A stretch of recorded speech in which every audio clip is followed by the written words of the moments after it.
Kasih seperti Kristus. Tetapi yang terutama, kasihilah sungguh-sungguh seorang akan yang lain, sebab kasih menutupi banyak sekali dosa. 1 Petrus 4 ayat 8. Jika seseorang melakukan sesuatu yang membuat engkau kesal atau tersinggung, alih-alih menjadi pahit atau marah, biarkan saja. Yesus menunjukkan kepada kita contoh yang baik tentang bagaimana berjalan dalam kasih. Dia mengasihi semua orang, termasuk para pendakwa dan penganiayanya. Kemudian dia memberitahu kita dalam Matius 5 ayat 43-44. Kamu telah mendengar firman, kasihilah sesamamu manusia dan bencilah musuhmu. Tetapi aku berkata kepadamu, kasihilah musuhmu dan berdoalah bagi mereka yang menganiaya kamu. Contohlah sang guru, milikilah bahasa dan budaya kasih. Kasihi semua orang tanpa syarat. Alkitab berkata, sebab untuk itulah kamu dipanggil, karena Kristus pun telah menderita untuk kamu dan telah meninggalkan teladan bagimu, supaya kamu mengikuti jejaknya. Ia tidak berbuat dosa dan tipu tidak ada dalam mulutnya.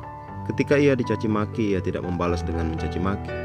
Ketika ia menderita, ia tidak mengancam, tetapi ia menyerahkannya kepada Dia yang menghakimi dengan adil. 1 Petrus 2 ayat 21-23. Seseorang pernah bertanya, jika orang yang engkau hormati adalah orang yang menyakitimu, apa yang harus engkau lakukan? Tetap hargai mereka, kasihilah mereka. Keluarlah dari tempat di mana engkau dapat terluka. Hiduplah dalam firman Tuhan. Hiduplah seperti Kristus dan mengasihi seperti Dia.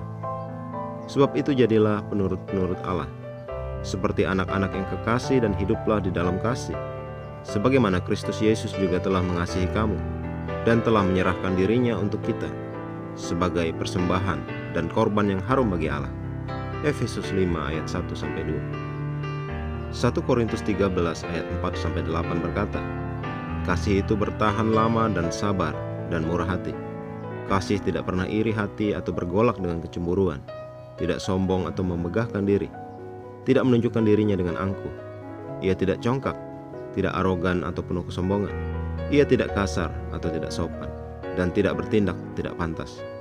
Kasih Allah di dalam hati kita tidak menuntut haknya sendiri atau kepentingan sendiri, karena kasih tidak mencari kepentingan diri sendiri.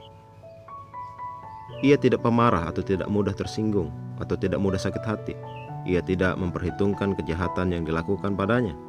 Ia tidak memperhitungkan kesalahan yang dilakukan kepadanya. Ia tidak bersukacita karena ketidakadilan dan ketidakbenaran, tetapi bersukacita ketika keadilan dan kebenaran menang. Kasih menanggung apapun dan segala sesuatu yang datang, selalu siap untuk mempercayai yang terbaik dari setiap orang. Harapannya tidak pudar dalam semua keadaan, dan ia menanggung segalanya tanpa melemah. Kasih tidak pernah gagal, tidak pernah pudar atau menjadi usang atau berakhir. Mari kita berdoa. Bapa terkasih, terima kasih atas kasih Kristus yang merupakan ikatan kesempurnaan dan yang selalu menguasai hatiku. Aku dengan limpahnya mengungkapkan kasih, sifat-Mu, dan memancarkan keindahan dan kemuliaan surga ke duniaku. Senantiasa aku berdiri mengatasi pelanggaran, bersikap ramah dan murah hati. Aku melingkupi orang lain dengan naungan kasih-Mu yang mengalir deras dari lubuk hatiku. Dalam nama Yesus, amin.